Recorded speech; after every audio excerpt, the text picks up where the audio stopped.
All right, party people. It's been a little while since we've done a live stream. Had some family conflicts, but here we are. All right, I see it live. I believe we're good to go. We are heading home. It is a snowy day here in Colorado, so I will do my best to not be too distracted, but safety first, pumpkin. Oh, let's start there. Okay, so the two topics I want to talk on today, real quick. First, I want to talk about Micro's idea of safety third. And then I want to talk a little bit, probably we can find a way to relate it, about skepticism in the modern age. So, first, safety third. Perfect. Okay, so Micro is pretty darn awesome. Let's see if I can fix this. All right.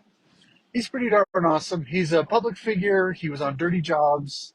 He's actually a trained opera singer of all things. Really interesting guy to listen to and pay attention to. He's a big fan of work. He's a big fan of developing work ethic, developing skilled trades, developing young people into responsible adults. It's a wonderful thing. I love his message. He does a lot of work to promote a foundation that he has that funds scholarships to trade schools, I believe. Anyway, well, one of his things is that we live in a namby-pamby kind of world. We live in a world that is filled with bubble wrap. And we're kind of we are generationally fat and comfortable as a country.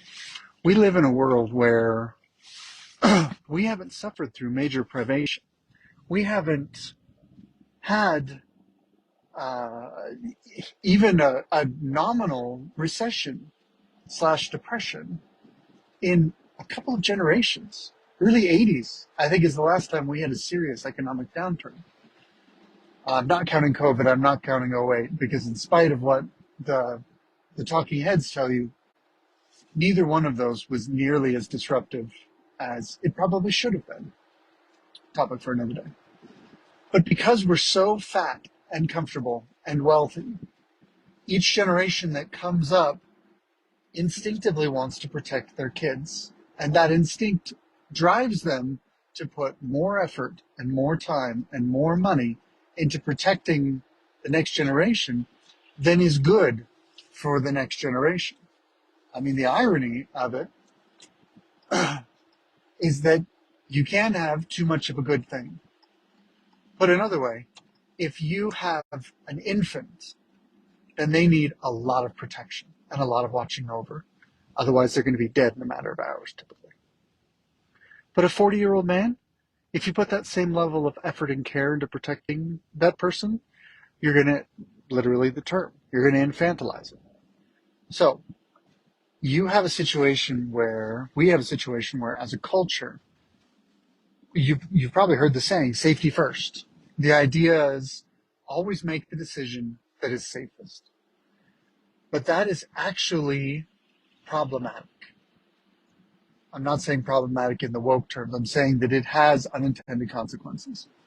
So if you put safety first, it's going to push you away from making decisions that are deeply innovative. Innovators take risks. People who invent take risks. Most businesses go bankrupt. Really good business can make an insane amount of money, but the odds are against you when you decide to start a business.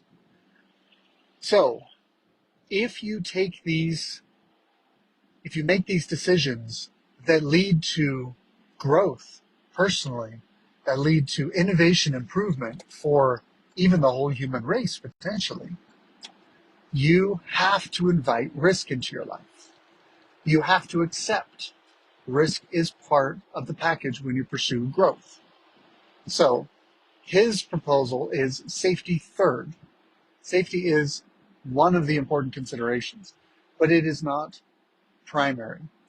I believe, and I may be confusing 1 and 2, but if I recall correctly, it is freedom, growth, safety.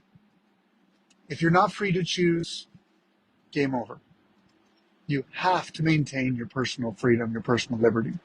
If you are free to choose to build your life, you should pursue growth. Personal growth, character growth, mental growth, uh, physical growth in the sense of discipline and strength, not in the sense of roundness, freedom, growth, safety. You need to consider safety, but it should not be your top priority once you're a fully functioning adult in the world. So, safety third, which is why I'm live streaming while I drive home. Silly me. So, oh man, I say so a lot. So, I did it again. I'm sorry, my mount seems to be having trouble staying level. We'll see if that goes any better. Safety third. Now, let's go ahead and shift. Actually, I do see a segue. Let's go ahead and shift into skepticism in the modern era. During a Reddit rant on Marjorie Taylor Greene, we discussed a little bit the accusation that she is a conspiracy theorist. Ooh, scary. Well, here's the simple truth of it. It depends on what you mean when you say conspiracy theorist. Because I'm afraid that in the mainstream media, conspiracy theorist is a label that people use to attack the credibility of someone who says, hey, here's a different way of looking at things. Well, it's good to have a different way of looking at things. It's good for the status quo to be challenged. It's good. It is an unalloyed social good for a minority of voices to push back on conventional wisdom and say, we should do this differently. Those ideas, when presented, are not dangerous in and of themselves. But if you've accepted a safety first mentality, then you have to protect yourself and your children and your loved ones from dangerous subversive thoughts, from thoughts that challenge the status quo, from what you've been told is correct. So we have a society with a very well established, very effective, very expensive media machine that propagates a certain narrative, typically politically motivated. Sorry for the in-flight road adjustment, but we're going to see if that helps keep us level. So that media machine has an incentive to get as many people as possible to continue to believe what it tells them while spending as little effort as possible to do it, as efficiently as possible. So they have a motivation to do that. They have an incentive to do that. And so they're going to do that because they make a lot of money. Now, I'm trying to work on my filler words. Oh, I think I might have a rock chip. That's annoying. Anyway, I'll have to deal with that. The media machine has an incentive to capture as many minds as possible. And so it's helpful to have, as part of your narrative, a built-in defense mechanism to enable people who believe you to dismiss people who challenge you by labeling them with any one of a number of labels that rob them of credibility, rob critics, of skeptics of credibility. That is often racist, sexist, bigot, homophobe, as Ben Shapiro likes to say it, just rattle it off. But another one that's in there is conspiracy theorist.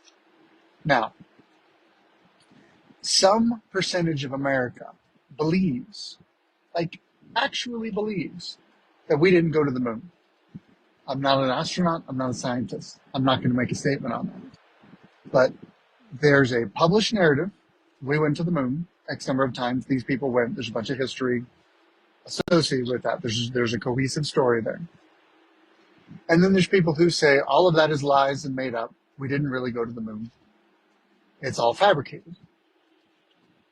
And they offer their own evidences. I mean, there are people who believe the earth is flat, even though we have plenty of evidence to suggest that it is not. Now, There are well and truly people who believe kooky things. There are people who believe in the government has a program to spray us with chemicals from the atmosphere by leaving trails, plumes of dust and chemical debris. I think it's called chemtrails. There's all sorts of weirdness out there. Here's the trick. The best way to deal with bad ideas, with poor reasoning, with kooky people is sunlight. It's let them expose their ideas to the public. Because if you have taught the public to think critically, then they will review the claims and choose of their own free will to follow the claim that it most closely resembles reality. In other words, if you are actually proposing something that is factual, and i.e. the earth is round, and you have a population and a culture that values objective truth, and that word objective is important, then you can freely allow kooks and crazy people, even super charismatic, persuasive people, to get out there on social media or on the television and talk about how the earth is flat. Because they're going to look like idiots. Because it is not, in fact, flat. But you'll notice I put some caveats in there. If, however, you are a purveyor of half-truths, and you have spent a lot of money and effort creating a population that is credulous, that believes what they are taught, that is taught to just believe and not to think, and you are a proponent of subjective truth, I'll talk about that in a second, then you have to be wary of letting even ridiculous people into the narrative. Because if I see a crazy person talking about whether or not the earth is flat, and I say, well, I can debunk that. Let me research that. Let me look into that. Let me analyze their arguments. Let me study whether or not they're making factual, sound, reasonable arguments. Oh, you know what? They're not. However, I'm now more of a skeptical, critical thinking consumer. And so then when I hear something that is half true and half not true, now I'm less willing to believe that. And so those who are sending forth the narrative have lost a measure of control. They've lost a little bit of their grip on society. And I think that's one of the things that drives the urgent response within the narrative structure against conspiracy theorists. That's why conspiracy theorists are anathema. It's not the theorists themselves. Someone who is that out on the edge is never going to come into the fold and believe what they're told. And that's probably going to make them annoying to live with, but it's an allowable human behavior. It's going to happen. Statistically, you're going to have outliers in any population. The narrative is never going to capture the outliers. It doesn't have to. It captures the main body in the middle, and if it does that, then it can control public policy and reinforce itself, and it goes from there. When you look at someone like Marjorie Taylor Greene, she's a divisive political figure. She is a political figure. She is a Republican. She's in the Republican Congress in the House of Representatives. She is a proponent of many things that I happen to agree with. For instance, limited government, less federal control, less federal spending, getting the debt under control. These are all things that are reasonable political positions that should be able to be brought forth and debated if Congress was being a high trust, high credibility, highly functional political body. Apologies for the interruption. I got a phone call. If you don't want to enable her to talk to stuff, to talk to people, if you don't want her debating these reasonable positions, you can, instead of engaging with the substance of her arguments, you can try and make her anathema. You can try and cast her out from reasonable society, from respectable conversation. You can make her look so ridiculous, it's not worth it for the average person to engage with her at all. And if you can successfully do that, then you're going to get people who will avoid her because they reflexively don't want to risk the social backlash that comes from them verbally supporting this pariah. That might make me a pariah by association. So I won't support her, and it robs her of the ability to get traction in the political discourse. So Marjorie Taylor Greene also recently made a comment about, I guess there was a recent spate of wildfires. I don't know all the details on this story, I'm sorry. I only kind of follow the doings of individual congressmen. My perspective is a little more global than that. Partly because I'm not a partisan person. I don't really care about the fate of the political parties. So, I'm pretty sure there was a rash of wildfires, more than normal. And she was on a podcast or something, and I think she said something along the lines of, is there any chance that these fires could be caused by lasers from space?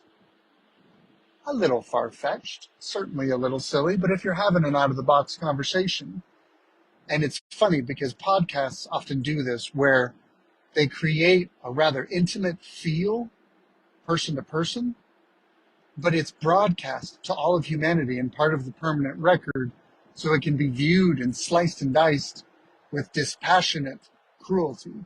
And you can use a handful of quotes that if you were just riffing with your buddies late one night, it goes into the ether, it's ephemeral, it's gone, there's no record of it. But these days, if you say it on a podcast, it's part of the public record forever. So let's say it's a crummy idea. Let's say it's a dumb idea.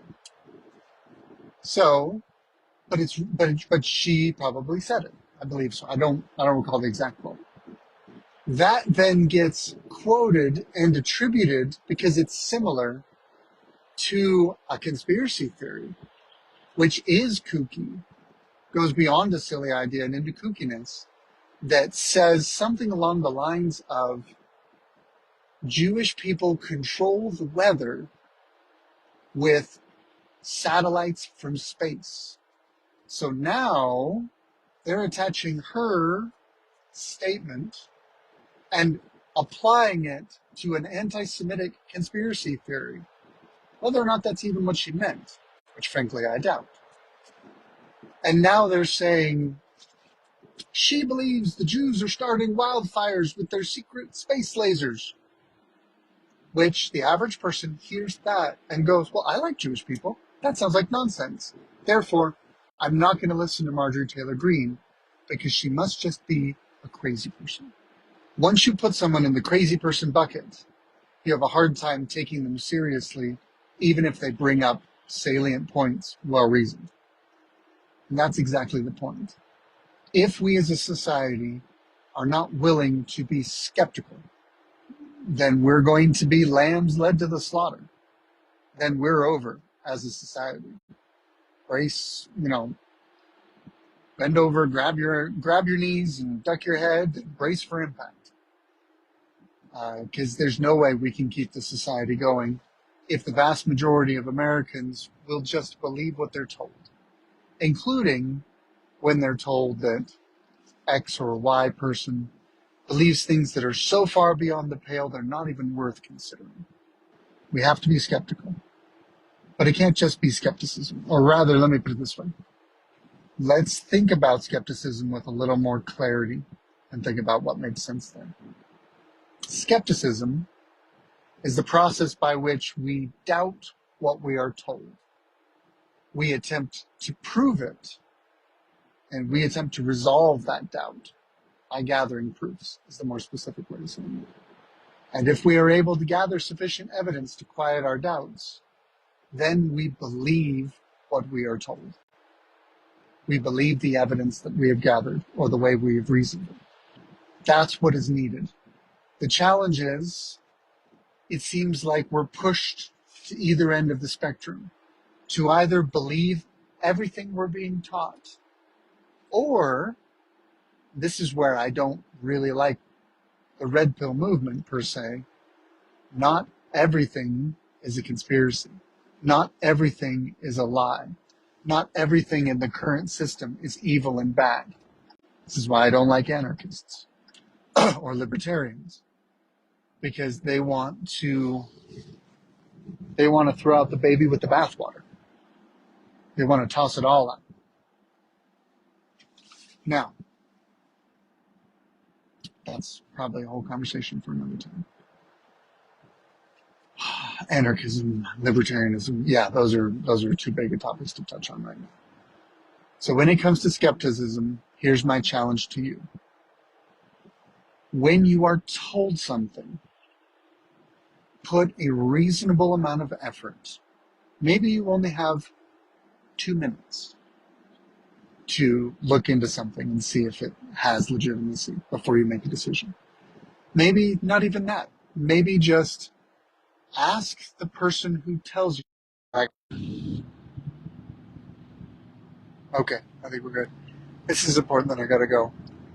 Ask the person that you're talking with who's telling you this crazy story you struggle to believe. Ask them what evidence they've gathered to support their assertion. If they're critically thinking, if they've taken the time to provide a basis, then they'll be able to give you those evidences. And now you're having a substantive conversation. If instead they respond defensively or they say, no, I just was told this, then take that, what they're saying, with a measure of salt. And maybe you need to dig into it as well. But we must learn to be skeptical again, or we really will crash society. My wife just called me